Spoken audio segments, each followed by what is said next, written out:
Most lifters don't fail to make progress because they're lazy. They fail because the way that they train doesn't hold up over time. They chase intensity, copy what they see online, and expect progress to be linear. And eventually they either stall, get hurt, or just quit altogether. I actually went from my very first day in the sport to becoming an Olympian in a little over 5 years. Not purely because I trained harder than everyone else, but because I avoided a lot of the patterns that quietly hold lifters back.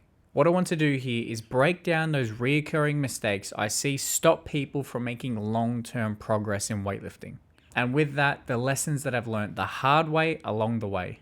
Number 1, the program is a guideline, not a rule book. A program isn't a sacred text, it's a framework. And if you follow it like a robot, you'll never develop the skill of knowing when to push and when to pull back. When the weight feels easy and you know you've got a PR in you, sometimes you should actually take the shot instead of waiting for a testing day where you might show up sick, stressed, or it's just one of those days where it's not clicking.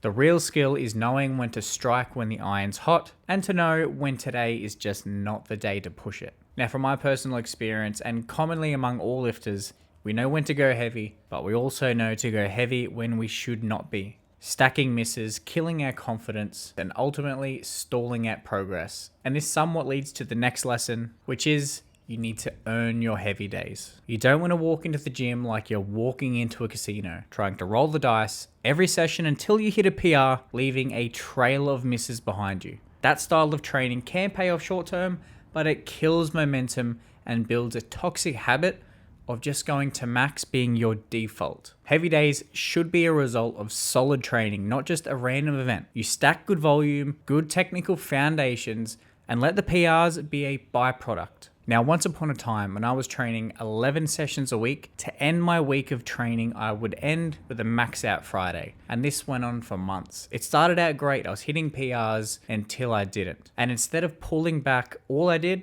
was stack more misses, until it started to take a toll on me mentally. It took the fun out of training, completely ruined my weekend as I ended my training week on a low, in which just took the fun out of my weekend, and I wasn't the funnest to be around. And this actually all ended on one afternoon where I really wanted to snatch 120 kilograms. I wanted it so bad that I missed 23 times in a row over the space of 3 hours. And what happened, I had an emotional breakdown on the car ride home, as you could imagine, as I didn't hit what I wanted. And from there, I needed to change and have more of a mature approach, as trying to go to max just all the time when I knew that I shouldn't was starting to become toxic and ruin my relationship with my training. On to number 3, train with intent. The goal of a session isn't just to get tired and build random fatigue, it's to get you better at something specific, being the snatch and the clean and jerk. Show up with one clear focus, be that a technical cue, a rep target, a volume PR, something that you're deliberately chasing. When you train like a zombie, just going through the motions, fatigue goes up, but the progress from that just doesn't quite match. Be present, track what you're actually doing, get a training diary, and make every session answer this question: what did I aim to improve today? Now, one of my personal hacks that I actually did years before weightlifting was track everything. This is back in my gym bro days. I would track my food, my sleep, every single rep of every single set. So then each time I went back into the gym, I saw what I did prior, and if I felt good, I would try to beat that, somewhat gamifying the process. Not exactly looking at 1RMs, but volume PRs all across every single lift. And for those out there that feel that they're in of a PR drought, it's probably because you're not even tracking your progress. You're looking at 1RM snatch, 1RM clean and jerk, and that's it. You need to be tracking everything so you can somewhat gamify the process and get little wins along the way. That way, you can reinforce positive feedback loops so you can then increase motivation and it keeps you going along the training process. On to number 4, consistency beats intensity. One of my favorite quotes that does ring true across all avenues is the focused fool will beat the distracted genius. Anyone can train hard once. The game is being able to string together months and years of good enough training. Progress compounds when you stop chasing new shiny programs and instead follow something you believe in and can realistically stick to. Program hopping every few weeks because it's not working yet is usually just falling for marketing, not actually making a smart, informed training decision. Number 5, raise minimums, not just maximums. New 1RMs are of course what we all want, but if you're constantly missing lifts far below your best, you don't have a strength problem, you have a consistency problem. Raising the minimum weight you can hit with your desired form is just as, if not more important, than adding a few kilos on top of your best single, especially if it comes after missing countless attempts prior. When your worst days get better, your best days almost always follow. Strong baselines build higher ceilings. This is something that I suffered from greatly in my earlier days of lifting. I was going into certain attempts with not even the conviction knowing if I would get it or not. The aim is to actually be surprised when you miss a weight. With my last couple of big international competitions throughout the entire training block, I would only miss 1 to 2 attempts over the entire block, which as a competitive lifter is what you want. You want to challenge yourself, but you don't want to train to miss so often, especially if you're wanting to be consistent on the platform. Number 6, progress isn't exactly linear. Progress is not a straight line as much as we want it to be, and that's completely normal. Plateaus and dips aren't always red flags. They're often just part of the adaptation process. The lie is expecting training numbers to just climb every week forever. That mindset ruins long-term progress and ruins your relationship with training. Stay on the course long enough, fix what you can, and breakthroughs tend to show up after frustrating patches, not before them. Number 7, chase replicability, not perfection. Perfect technique doesn't actually exist.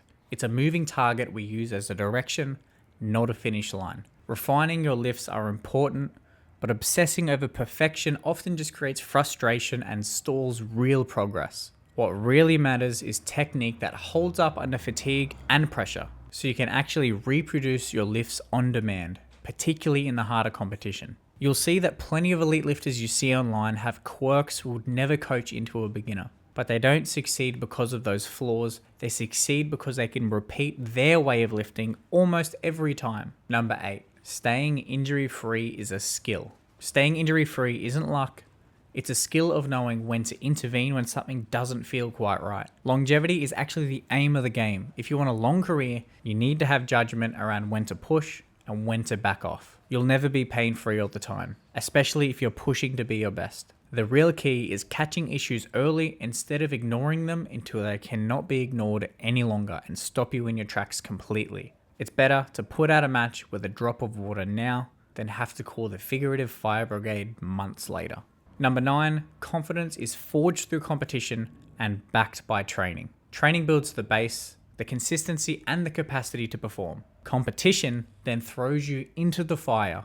Different platforms, delays, bad warm-ups, travel, nerves, big crowds, the lot. And real confidence on the platform comes through knowing you've done the work and been through enough competition experiences to realize you can still perform no matter what's thrown your way. Don't wait until you feel good enough in your own head to start competing. Use competitions to actually slowly build that confidence over time. I've had plenty of competitions where things didn't go right, but every time they didn't go right and I got through it, then served me in the next one. Whether that be missing flights, having lifted with food poisoning, having had bad warm-ups where I've missed attempts right before my first attempt on the platform, lifting in front of crowds of 5,000 people, the list goes on. But I've done enough competitions with those different circumstances and even won or lost, knowing that I got through them, lived to tell the tale, still performed despite some setbacks, gives me confidence going into the next one, knowing that whatever's thrown my way, I can handle. On to the last one, number 10, and this is one I see all too often. Most people quit before it finally comes together. The saddest thing I see is lifters with real potential who stop right before things click. Progress unfortunately takes longer than most people are willing to tolerate, and every time you quit, you just reset the clock back to zero. Weightlifting rewards those who keep showing up through the boring, the uncertain, and the unglamorous times. This really is a marathon, not a sprint, and most people lose simply because they step off the track far too early. If there's one thing I want you to take from this video, is that progress in weightlifting is rarely about doing more.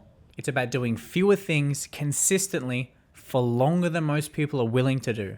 The lifters who get to where they want to go aren't the ones with perfect plans or perfect technique. They're the ones who stay in the game long enough for things to actually come together. If you enjoy these long form videos like this, feel free to subscribe and comment on what you would like to see, as I post videos just like this on a regular basis.